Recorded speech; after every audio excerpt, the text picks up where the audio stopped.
18 জানুয়ারি 2026, দিল্লির ভাজনপুরা।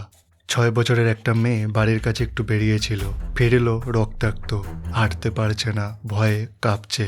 3 নাবালক ছেলে, বয়স মাত্র 10 বছর, 13 বছর আর 16 বছর। খাবারের লোভ দেখিয়ে তাকে একটা খালি বাড়ির ছাদে নিয়ে গিয়ে গণধর্ষণ করেছে বলে অভিযোগ। দুজনকে ধরা হয়েছে, একজন পালিয়েছে। পরিবার রাস্তা আটকে ন্যায়ের দাবি তুলেছে। এটা শুধু আর একটা কেস নয়, 6 বছরের একটা শিশুর কাছ থেকে তার শৈশব কেড়ে নেওয়া হয়েছে। সে এখন প্রতিবেশীদের ভয় পায়, বাইরে খেলতে ভয় পায়। এখন কথা হচ্ছে দোষীদের শাস্তি কিভাবে দেওয়া যায়। ওরা তো বাচ্চা, তাই না? কিন্তু এরা ছোট বাচ্চা না, এরা টাইম বোম, যেটা এখনই ডিফিউজ করা উচিত। কিন্তু আমাদের আইন কানুন তো বড়দেরকেই শাস্তি দিতে ব্যর্থ। ধর্ষকরা বেলে আর আন্দোলনকারীরা জেলে, এমনকি নেতা মন্ত্রীরাও কনভিক্টেড।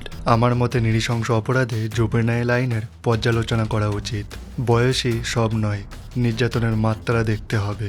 একটা শিশুর কান্না শুধু তার একার নয়, এটা পুরো সমাজের ব্যর্থতার চিৎকার। অপরাধীরা জন্মায় না, অপরাধী তৈরি হয় আমাদের অবহেলা, নীরবতা আর ভুল শিক্ষায়। আজ যদি আমরা চুপ থাকি, তাহলে আগামীকাল কোনো শিশু আর নিরাপদ থাকবে না। শিশুদের রক্ষা করা দয়া নয়, এটা আমাদের দায়িত্ব। মনে রাখবেন, যেখানে শিশুরা নিরাপদ নয়, সেখানে কোনো সমাজই সভ্য নয়। জয় হিন্দ।